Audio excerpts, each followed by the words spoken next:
Hello. So a couple of things going on.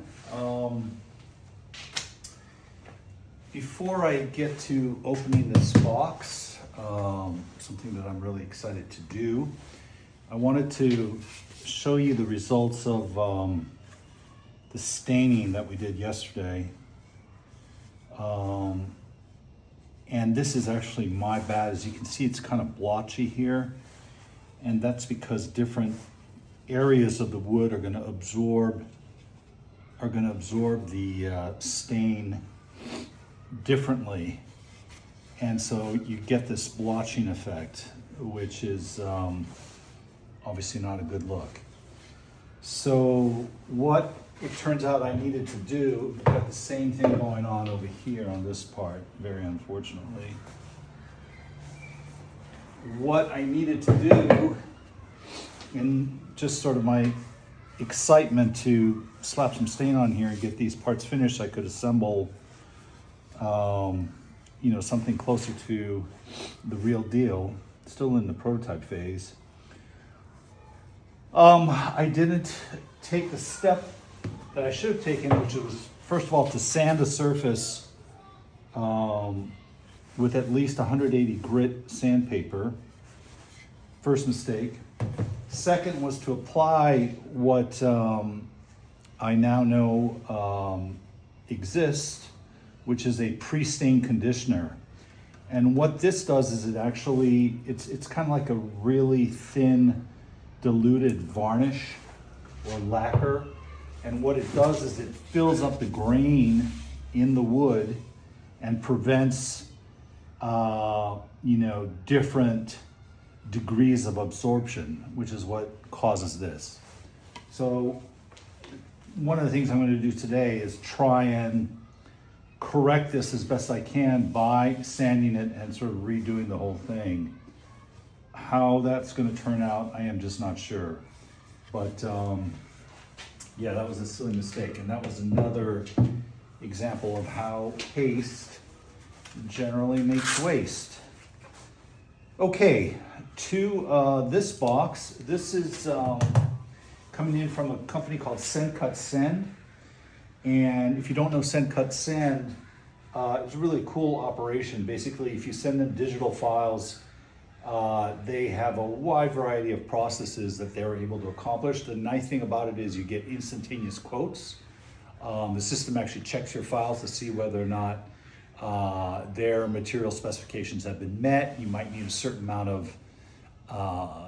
amount of length on a flange before it can be bent. And if you don't have that, the software program, the platform will actually flag that for you. Very, very slick operation, actually. So you get an instantaneous quote, and that quote actually goes down as you increase the number of parts that you're going to order. So it's really quite slick, and it's a great way to sort of push through the prototyping stages, because you get the parts in relatively short order. And today, what we're getting is the shelves that will fit into these grooves here on our SpiceVice product. So let's pop that open.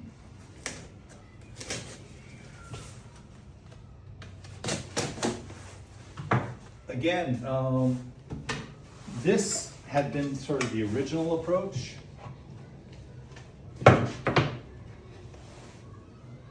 So that was the original SpiceVice approach, one single shelf. And I sort of like the elegance of this one part. But what ended up becoming apparent is that at the thicker level, well, first of all, the bend tolerances are plus or minus 1 degree offered by SendCutSend. So as we have 6 bends, 1, 2, 3, 4, 5, 6, you could theoretically, at the end of it all, end up with a 6-degree variation on square, which just doesn't work because these are perfectly accurate. And so, the thought, I think I mentioned this already before, the thought was, all right, well, we'll just, go with a thinner material for the shelf. So we had these bad boys ordered. And so this is flexi, you can see that. So we would be able to jam those in there. The problem is that the manufacturer, the fabricator of these wood parts, they can't handle anything much less than 3/32 of an inch wide groove. And that can only go in about a 1/4 inch deep because you end up putting a lot of stress on the bit that's routing through here. So all of that is to say that we need a thicker shelf, and the way to get around it was to kind of split the shelves into different parts. That way you're limiting the number of bend angles per part. So let's put this away and have a look and see how these turned out. These were also powder coated, so I'm curious to see what their powder coating looks like. Let's put this over here.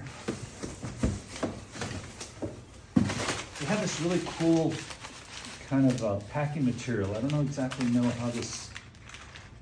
Oh, I see. It's perforated, so you can put in just amount. I guess it comes pre-crinkled, and then you can. Is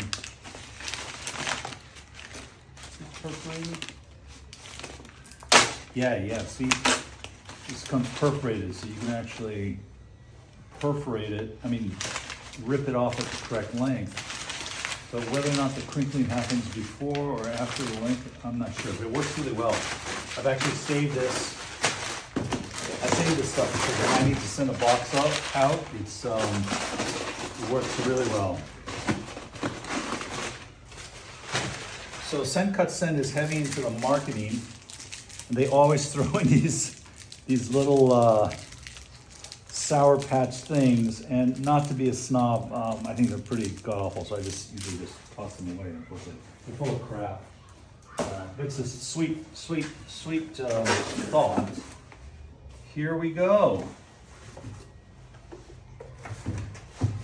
They also do send these stickers, which is really cool because I like sticking these on my binders and whatnot.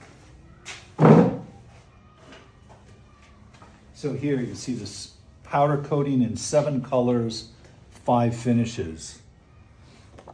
Yeah, it's a really slick operation.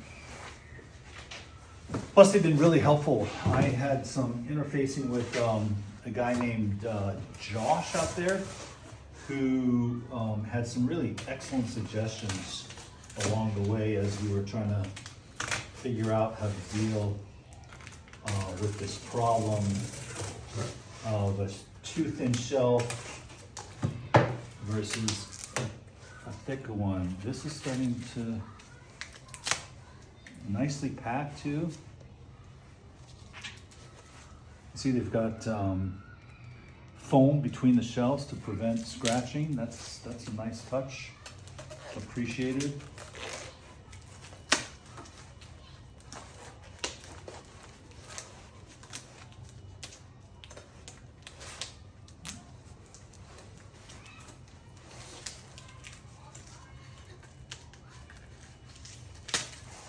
Wow.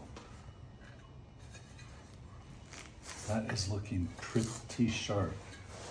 So, again, this fits in right here. And I tell you, I would do this right now, but I'm waiting for one other little thing.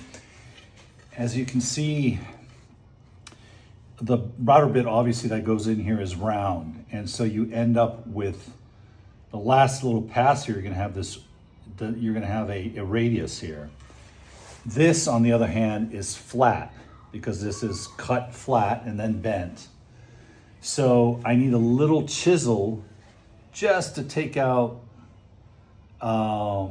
this little bit of radius here, so we end up with a flat area so that this part will fit in perfectly. And I've already purchased the chisel. I just need to go pick it up in Seattle. So, but this is looking pretty nice in terms of color. I like this color. I like it. here's just for an example, the raw aluminum prior to being powder coated. And what you end up with are these bend marks. This is where the machine actually clamps onto the metal before bending the part. And so obviously you want to get rid of those. But this is exactly the same gauge, exactly the same part. It's just been powder coated. Very nice. Okay. So let's take this bad boy out.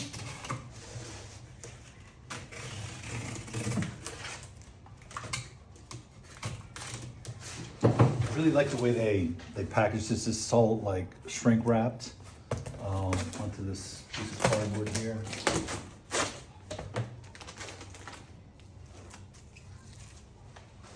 Yeah.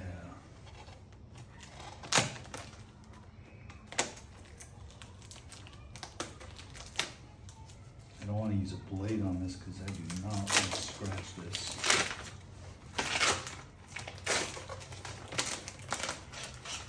Ooh.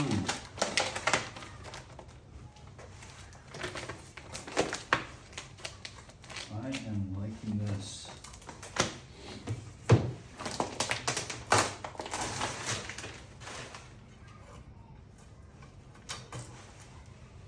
Let's see, these are vans.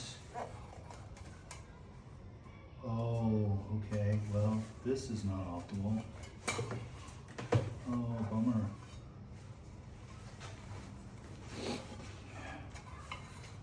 I don't know if you guys can see, but there are, I don't know what this comes from because I have not seen this prior. Oh no, I see what it is. When you bend the metal actually fractures, as it were. And that is unfortunately coming out here. But you know what? I mean, I just think that's part of the process. I think we're gonna have to live with that.